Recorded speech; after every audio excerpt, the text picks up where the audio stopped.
Welcome to another episode of the No More Wasted Days podcast. I'm your host, Sara, and today I'm going to be joined by Celeste Yvonne. She's the author of the book, It's Not About the Wine, The Loaded Truth Behind Mommy Wine Culture. In this episode, we're going to talk all about how mommy wine culture has specifically targeted moms and made us feel like drinking is just kind of a normal thing. I know when I was a drinker and I would see a meme that says, Mommy deserves this drink or Mama needs a cocktail, it would make me feel very validated in my drinking. And we talk about how big alcohol actually saw this and ran with it. Celeste brings a sharp and honest perspective on how alcohol is actually marketed to women and how numbing with alcohol actually became normalized and even looked at as a form of self-care. We're going to talk about how quitting drinking and reclaiming your clarity can be one of the most powerful things you can do as a woman. This episode is going to help you feel so empowered on your alcohol-free journey. And I often say within the Daymakers community, if you want to stick it to the man, one of the most important things you can do is quit drinking. And I think that as you listen to this episode, you're going to understand exactly why I say this.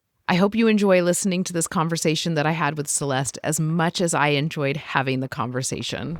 Before we dive all the way into this episode, I want to let you know that we have officially entered the final month of 2025.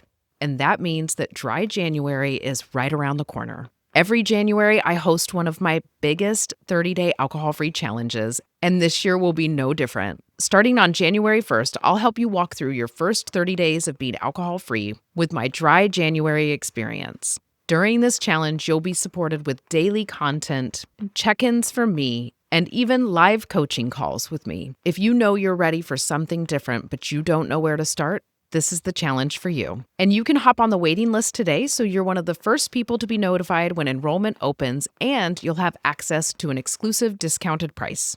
Get on the waiting list today by heading to nomorewasteddays.co/waiting list, or just head to the link in the show notes of this episode. Now, sit back and enjoy my conversation that I had with Celeste Yvonne. Welcome to the podcast, Celeste. Thank you so much for being on. Hi, I'm so glad to I be know, here. it's great to see you. So, for our listeners, Celeste is another Sober Tahoe baddie that was on the Sober Tahoe retreat with me. And Celeste wrote a book called It's Not About the Wine. And I just finished listening to it and it blew me away. It really did, Celeste. So, I highly recommend it. If you're listening to this podcast and you are a mom, you're a woman, you need to go listen to it, because it was a good one for sure. And to dive in, I just would love for you to share your story of how you quit drinking. How did it all happen? And before we hopped on, Celeste said, do you want the 30-second or the 5-minute story? And I was like, go for the 5-minute. So no pressure. 5-minute timer is on. All right. And now, and like I said, I don't know what's going to, I tell the story a little differently every time. So we'll see what happens. But anyone who is in recovery or is trying to quit drinking knows there is a lead up to the day you quit Yeah. drinking.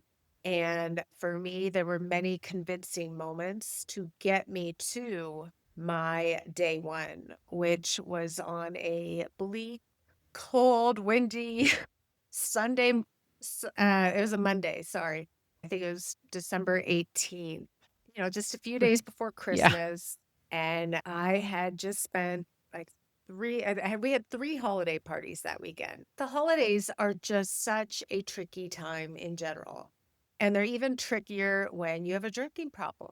And I was just coming out after a lot of drinking that weekend, but not even like my heaviest drinking weekend. It was just the consistency that was starting to catch up with me. And I went to work that morning and I had a panic attack, only I didn't realize it was a panic attack. I thought I was dying. If you've ever had a panic attack, it can be so overwhelming. You don't know what's going on, and the fear in the back of your brain comes up with all sorts of answers to the question of what's going on. My father, who was a alcoholic, he had a stroke at a very young age, 52. And while I wasn't nearly that age when I had this panic attack, the proximity between our ages suddenly felt very small.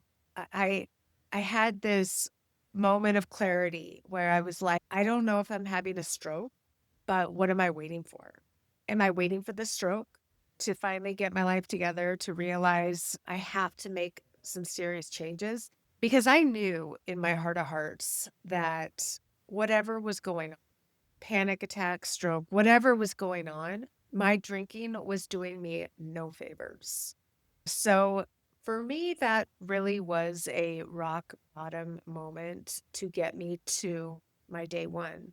And I didn't have any answers. I did not know if I was going to quit forever. I didn't know if I was going to rethink this in a couple days, but I did know I wasn't going to drink that day. And I told my mom and I told my husband, I need to stop drinking. And that's all I said. Yeah. I didn't make any huge announcements. I did not call myself an alcoholic.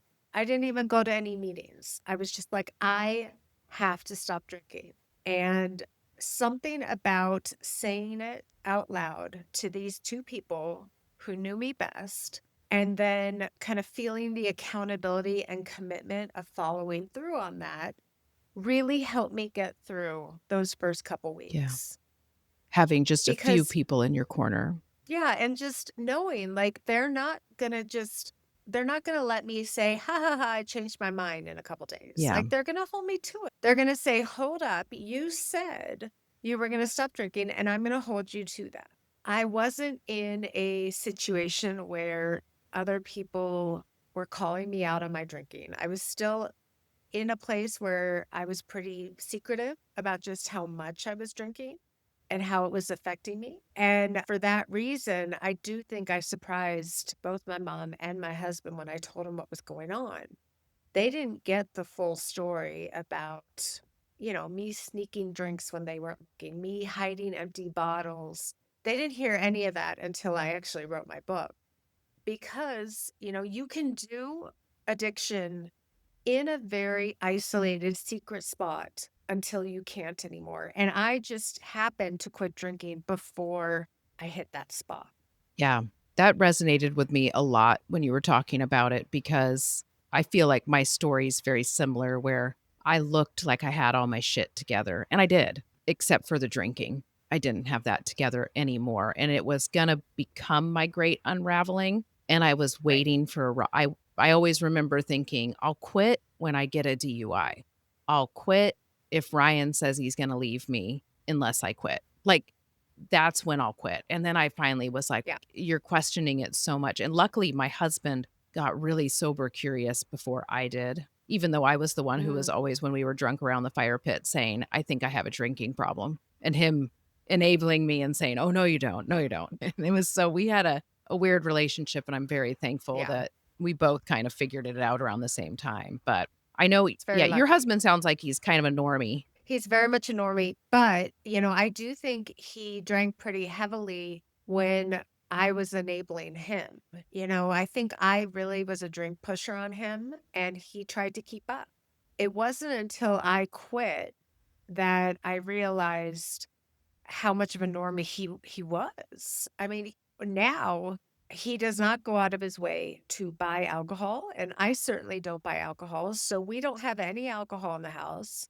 I haven't seen him drink a drink in months. It's only when somebody hands him a drink, and we don't go out that Yeah. much Well, you have for better kids, or you have worse. young kids. We It's have like, kids, yeah. So he will drink if someone hands him a drink. And when I was drinking, I was constantly handing him a mhm. drink.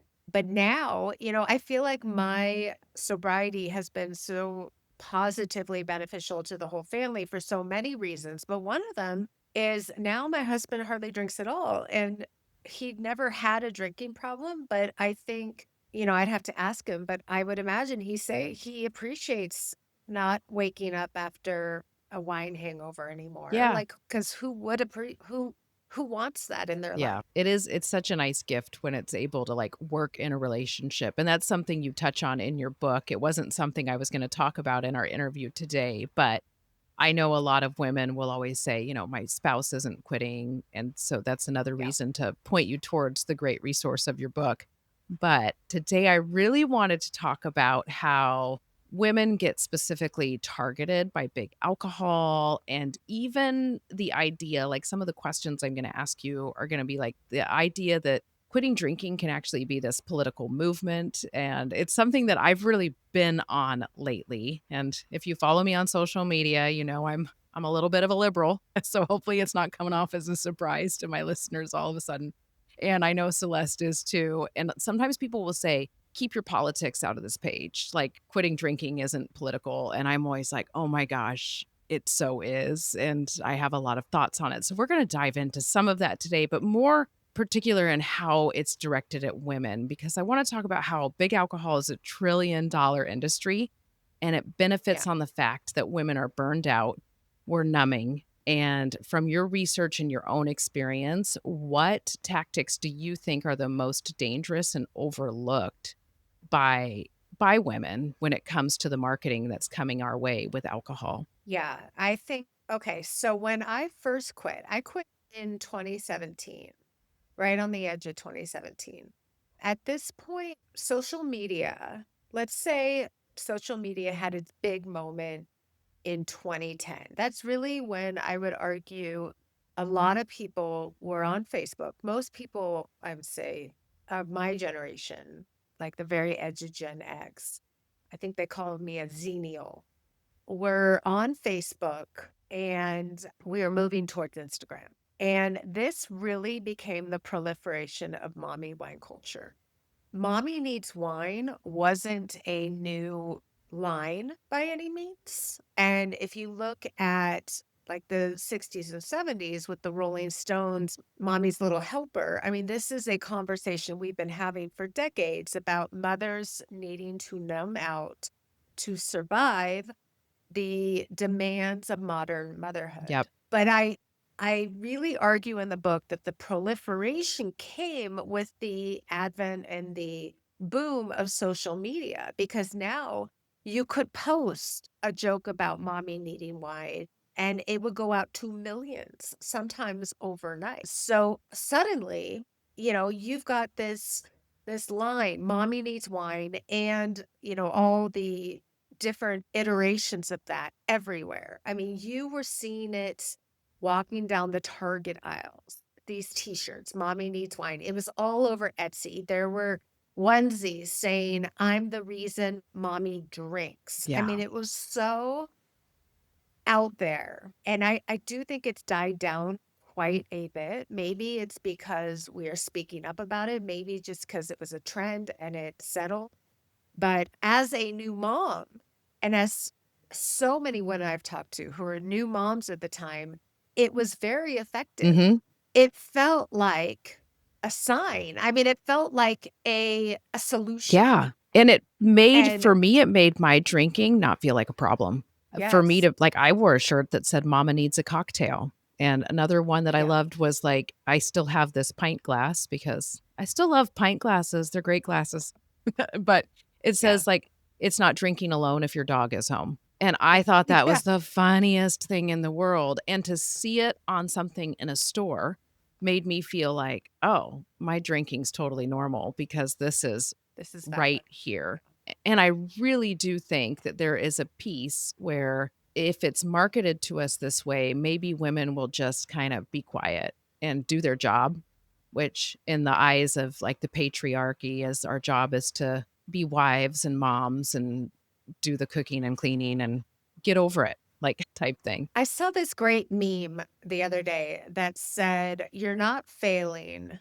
You are trying to fit 1950s motherhood into your 8 to 5 work week." What I think has evolved, especially, for women who are, Gen X and younger, is we grew up believing we can be anything, we can do it all.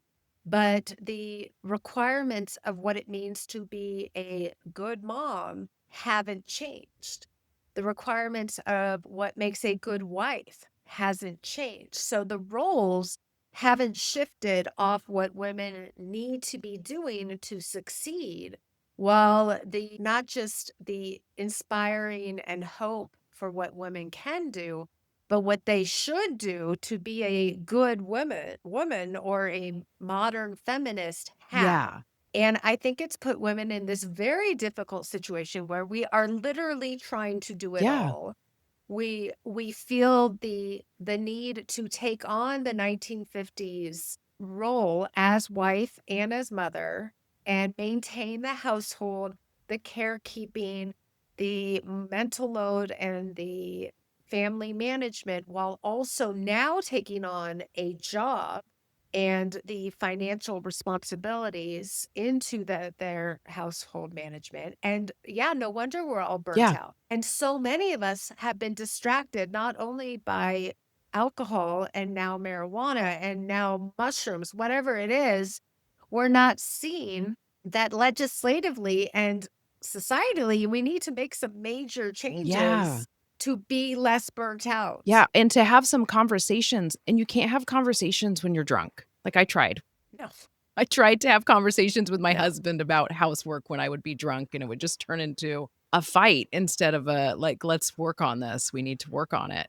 But, I mean, that's lower level, but even to get out there and speak with legislation and make some major changes, that's huge. We can't do that when we're drunk.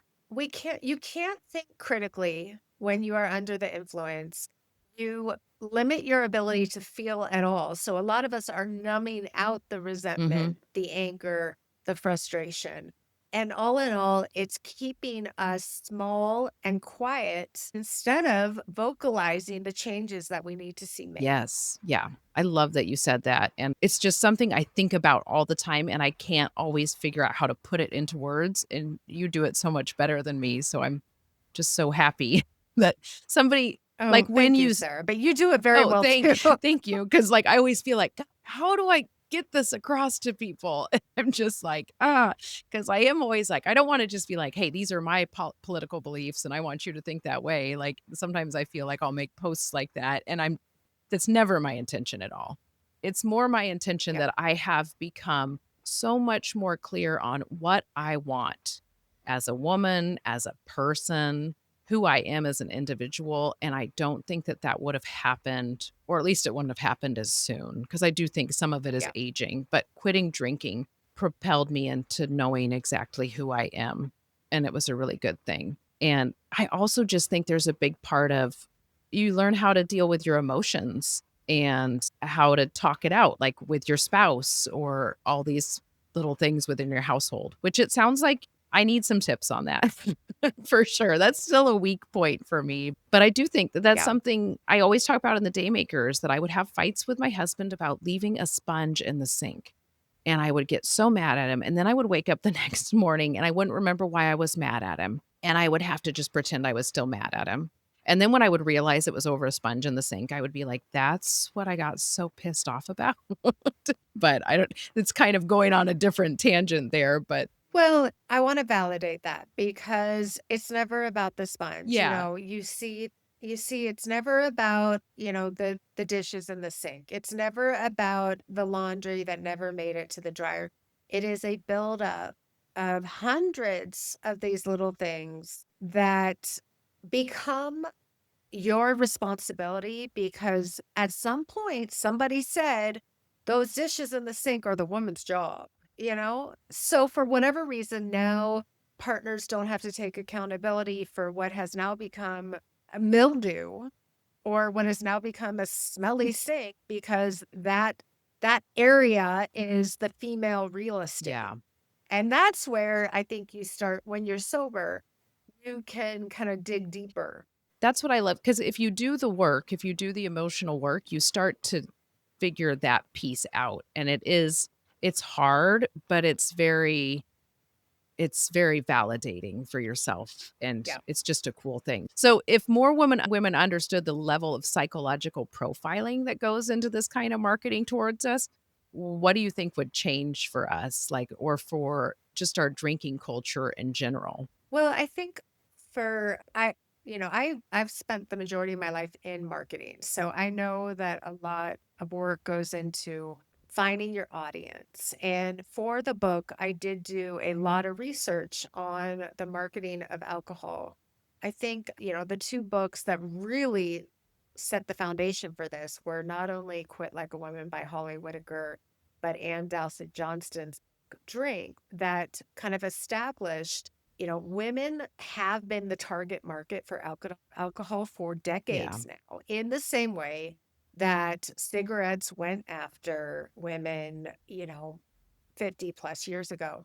We were a missing opportunity, and men were drinking the majority of what was available. And they were like, there's this huge open market in women. How do we market to Yeah. them? And then mommy wine culture kind of pops in, and it's like, don't worry, we'll take care of this for you.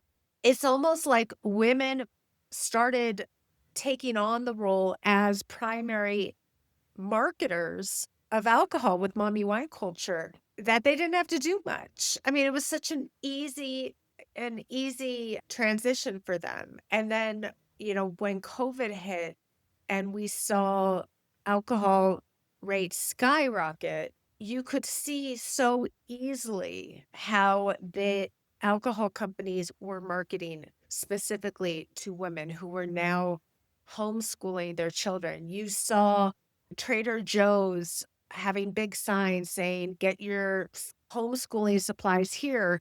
And it was a sign over the wine Yeah. aisle. And then, you had the pandemic punch and the different spins they made to playing off the pandemic to convince people that this was now airport rules for drinking, that you can drink whatever you want because this is a pandemic. It mostly laid into women.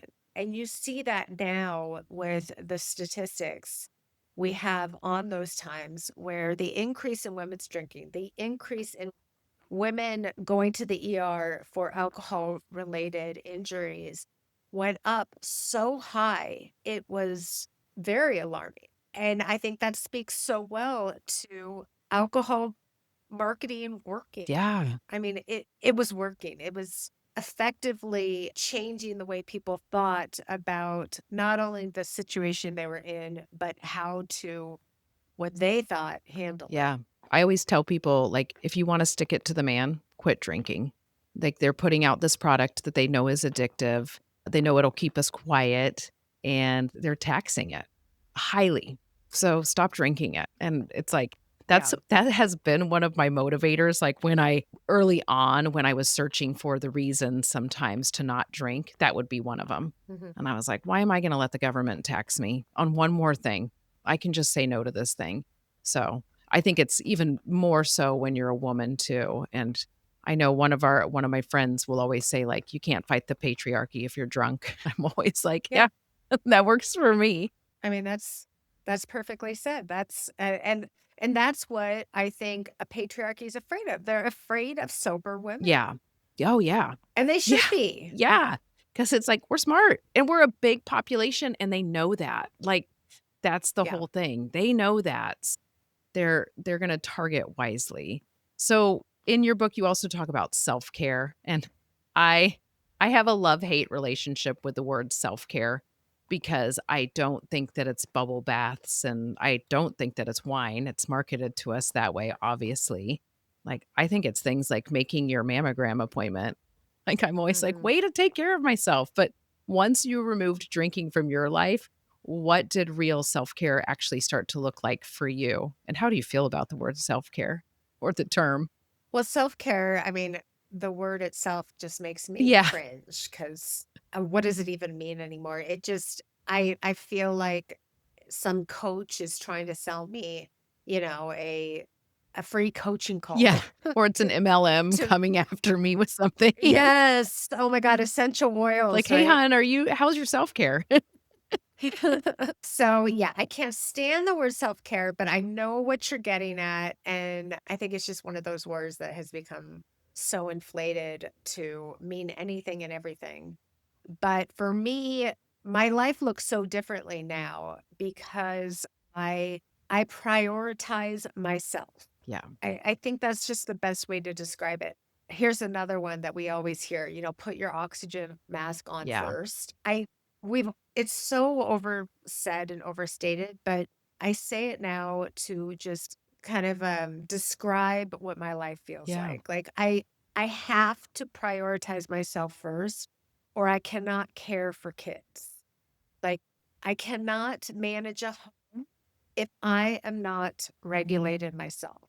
And for that reason, like the most important things I can do during the day are what helps me feel good. And that might look like going to the gym and letting my kids have screen time.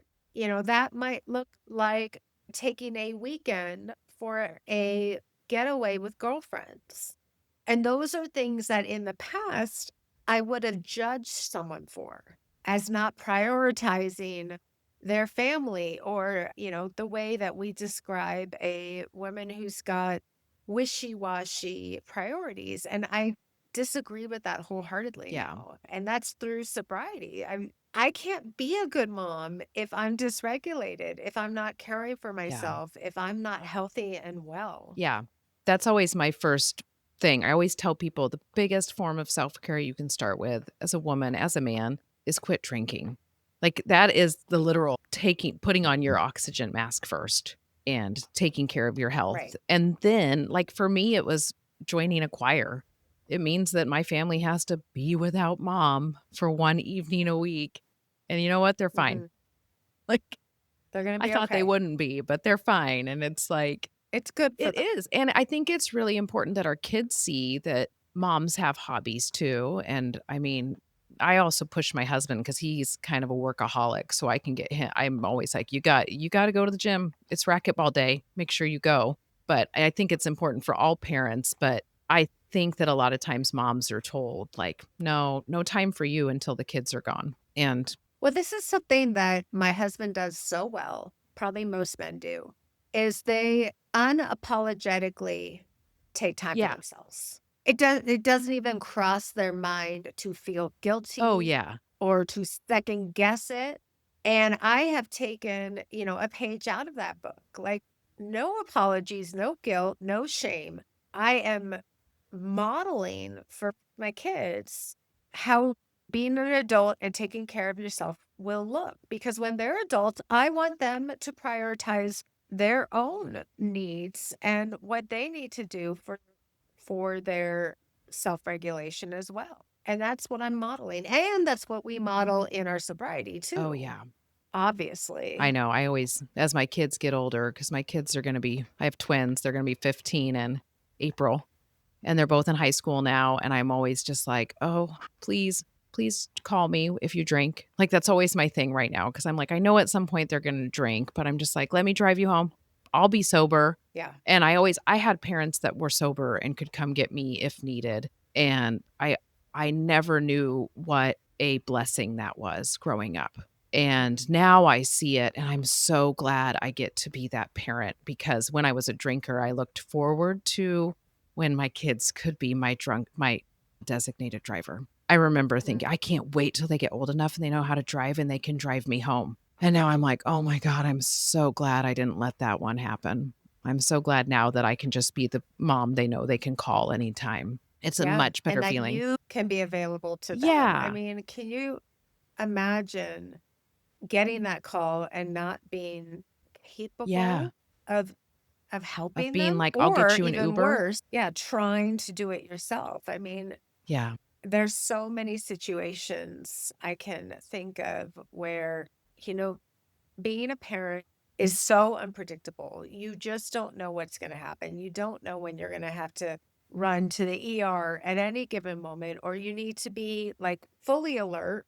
And when you are drinking to heavy levels, like I was, you can't commit to that. You are playing Russian roulette, Yeah, essentially. it really is that, and I think about the times where I'm the most grateful that I haven't been drinking, and they have been random things that have happened in the middle of the night where I've had to, like, Yeah. go to the ER for my husband with an appendectomy, or my dog needed to do an emergency vet visit, and it's like I wasn't drinking, so I could do it, and I hear that from so many moms too with kid stuff, so it is, like it's a big one. So, what is going back to self-care just a little bit, but what's like we're gonna talk about emotional patterns, which I think all kind of fall together. But what's one emotional pattern or belief that you didn't realize alcohol was masking until you stepped away from it? Can you define emotional pattern for So me? I'm thinking emotional pattern for me would have been things like I wasn't having conversations with my husband that I needed to have, or I Mhm. was always, I mean, I still am a people pleaser, but now I'm aware of it. So I was stuck in Yeah. that people pleasing cycle. And I would just, instead of dealing with it, I would just drink and it would make it feel Yeah. like, oh, it's not that bad. And now I'm like, oh, now I've got to actually deal with it. I think when you quit drinking, you discover who you are for the first time, probably since you started drinking. And for a lot of us, that was in high Yeah. school or, college. It really is such a reawakening. And it's scary too, right? Because you're like, I don't even know who I am when I'm not drinking. What if people don't like Yeah. me? What if I am not fun? Or I can't be social, or, you go through all these stages of fear. I think a lot of the work we do in recovery when we are sober and looking inward is a means of self discovery to not only see how we tick and what what excites us, what brings us joy, but also what makes us angry, what makes us resentful, and learning how to express ourselves without the crutch of alcohol so that we don't live there. We don't live in the rage. We don't live in the resentment because that can be very easy to do too. Like you can fall into that pattern where you're sober, but you're still so resentful and angry, and you don't know how to step out of, this pit you've been living in. And that's no way to live either. So finding ways to either, get help at an emotional level, figure out why you've been doing the things you do, not just with drinking, but I just read the book Fawning Oh, okay. by Ingrid Clayton. I realized I'm a fawner. Like I have a tendency to chameleon myself to other people based on what I think they want to hear. And it's all under the guise of people pleasing. Yeah. I think so many And of when you us, realize, yeah, the yeah, people pleasing, go I ahead. think, is huge. When I heard that people pleasing is a form of manipulation, my head Me exploded. too. I was like, "Oh, oh." Like, it was a big, like, Like I thought I had a I know, guy. and I was like, "I thought I was trying to help everybody, though." Yeah. And I was like, "Oh." It turned it around for me too, and it made me be like, Yeah. "Stop doing this thing that feels hard for me, that makes me feel uncomfortable." So I was like, "Just stop doing it." And that was a Hmm. big one. You touched on it just a little bit when you answered your last question, but in sobriety, how has your relationship with anger and frustration changed, especially in the context of motherhood or gender expectations? I think my answer is a little surprising. Unless you follow my social media, then you won't Yeah. be surprised at all. But I got angrier in I sobriety. was thinking that. I Um, was like, "Actually." and for good Mhm. reason. You can get angry because you start paying Yeah. attention. You're not sitting on this ignorance island anymore. You are diving into, the ocean waters, and it's heavy and it's scary and it's destructive, and you want better for the next generations. But like we said before, nobody can make significant changes when they are Yeah. drunk. You can't change people's minds. You can't fight for what's right. You can't help change history if you're sitting idle on the sidelines drinking a bottle of wine. Yeah. Like you just can't. And it does take, you know, quitting drinking.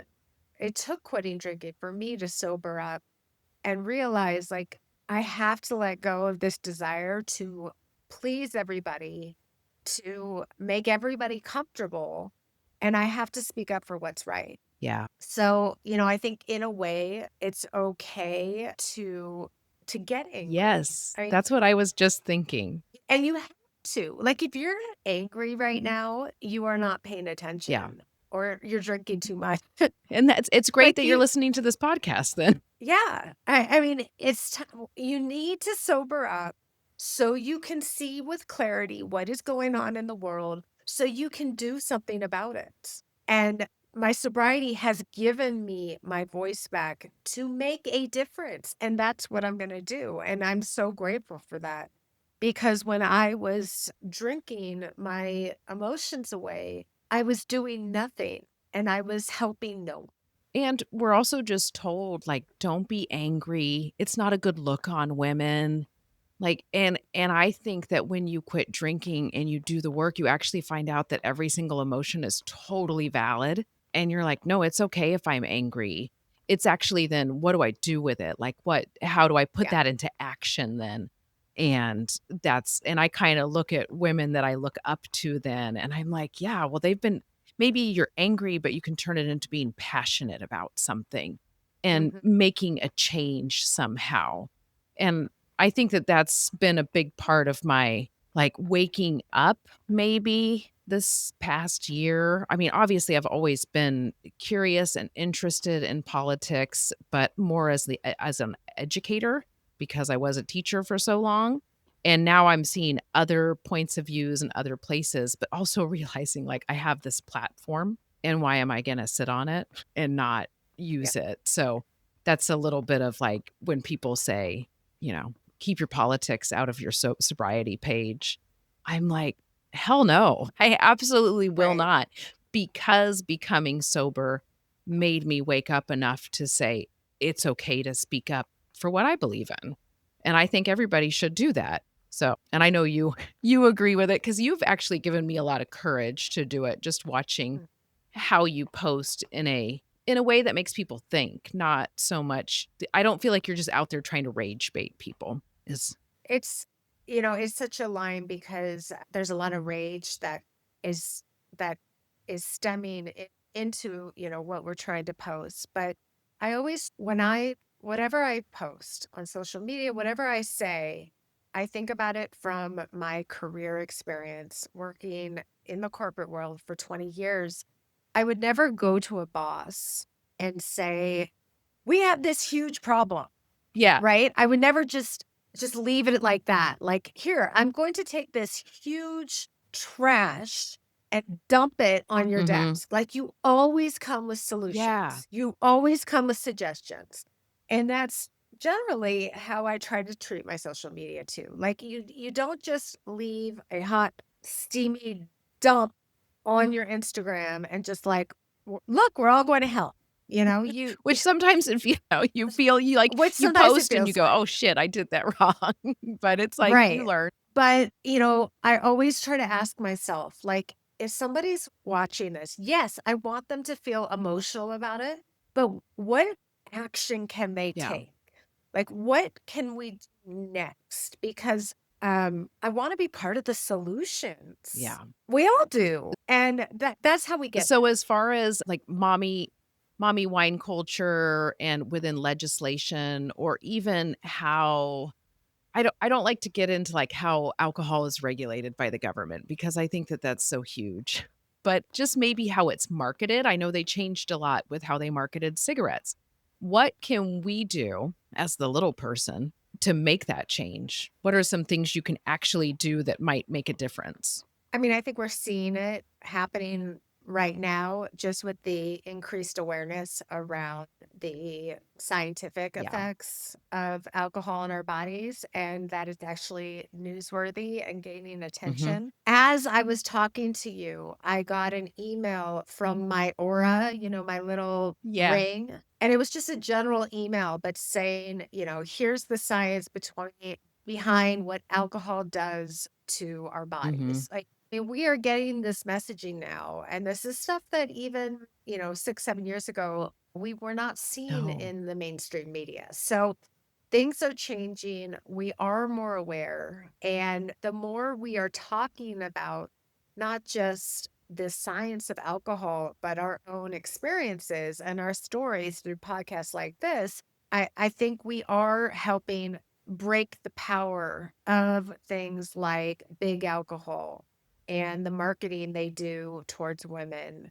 The changes are already happening. We're in the middle of it. Yeah. And it's actually a really exciting time to be sober and to get Yeah, sober. and there's changes already happening in different countries with the warnings they put now on alcohol, and because that was one thing when I first quit drinking, I was like, "Why doesn't alcohol have all it says is don't drink if you're pregnant?"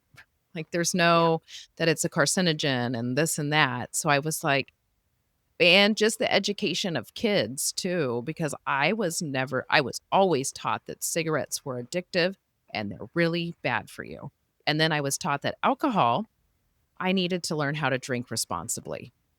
And I was like, "Why? Why was that the message that I got?" It's like, it's so backwards, but I think that stuff is changing, and I think if you're listening and you're like, "Well, how do I make the change?" I think it is, like, reposting articles like the email you just got and making it so more people see them and those things. That kinda news goes viral. Learning about the science of alcohol is so empowering, not just in our own sober journeys, but in raising awareness for others. And I think that we show through our sobriety by if you choose to be vocal about it or even just honest about Yeah. it, you do leave a ripple effect on the people around you everywhere you go. And that's powerful Yeah. too. And I think that then if you wanna become an advocate in some other area as you learn more about yourself, you can do what you did with sobriety and learn that just speaking how you feel maybe quietly is actually making a big change, as long Right. as you're doing it I always think if you're doing it from a place of love and not just trying to be an asshole. So, if a listener is starting to feel that spark inside of them as they listen to us, I hope they are, so what's something if somebody's saying like, "I deserve more than this," what are some of the steps that you would tell them to take to get onto their alcohol-free journey, or if they're just starting it? I think you there is so much information available now on the science of alcohol. I would highly encourage learning more. There are podcasts dedicated just to the science of Yes. alcohol. Check those out.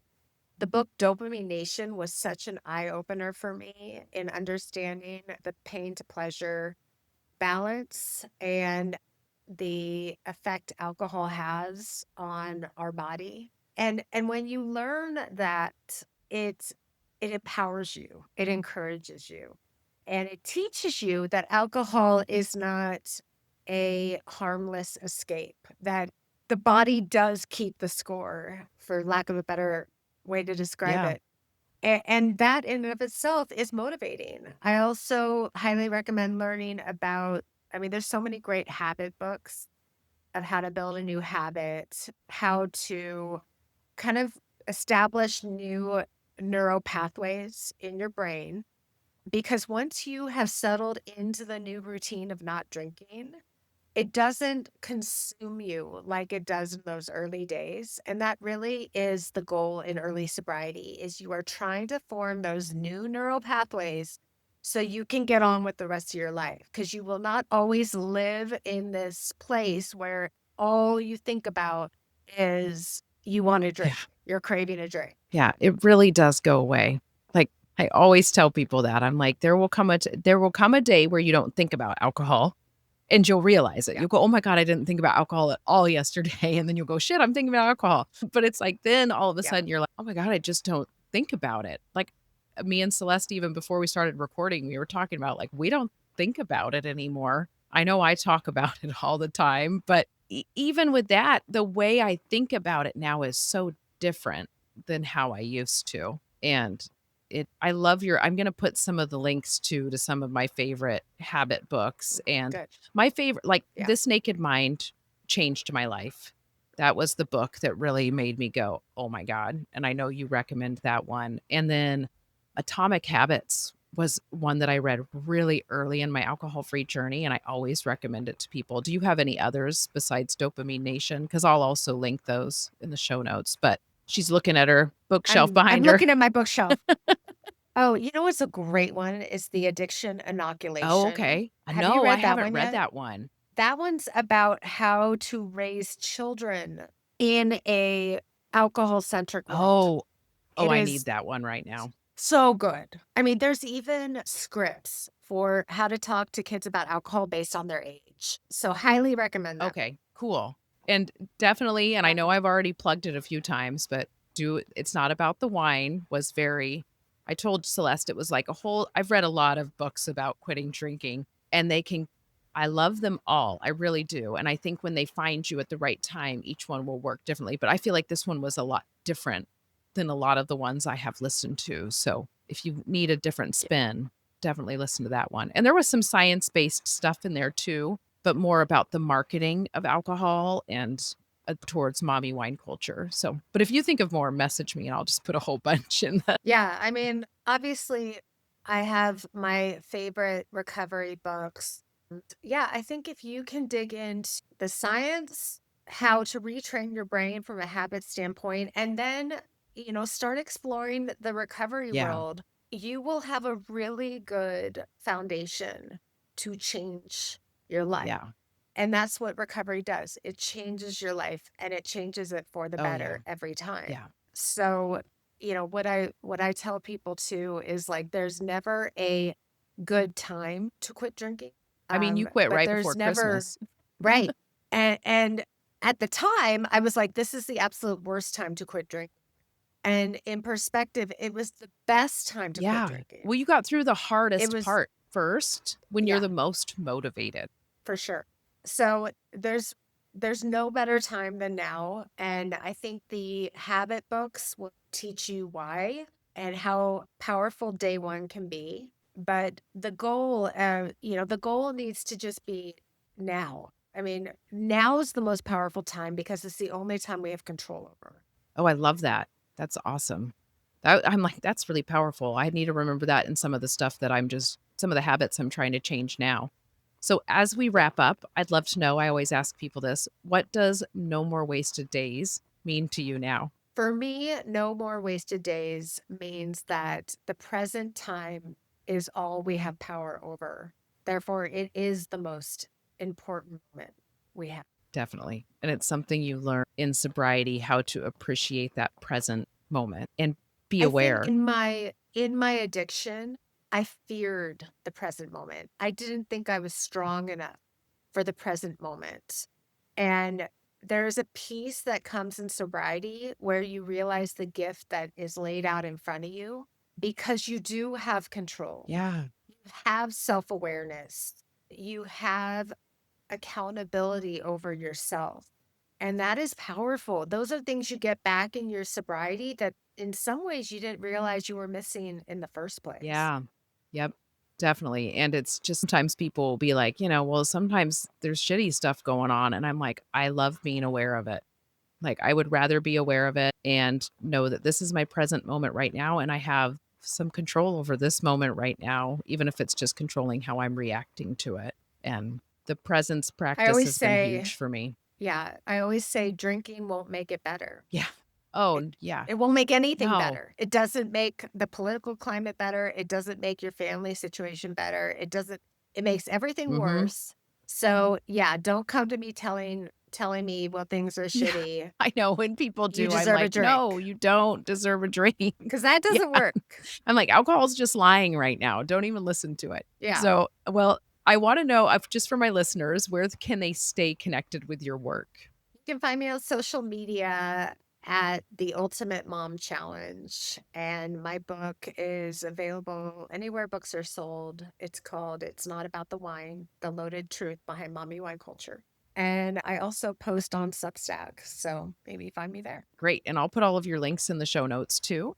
And thank you so much for being on the podcast. I was so excited to sit down and talk with you today. Thanks, Sarah. Yeah, it was so nice to talk to you All too. right. Thank you. And thank you for listening to the episode. If you liked this episode and you haven't already, be sure to write a review or subscribe to the podcast if you haven't done that already. And I will be in your ear in the next episode.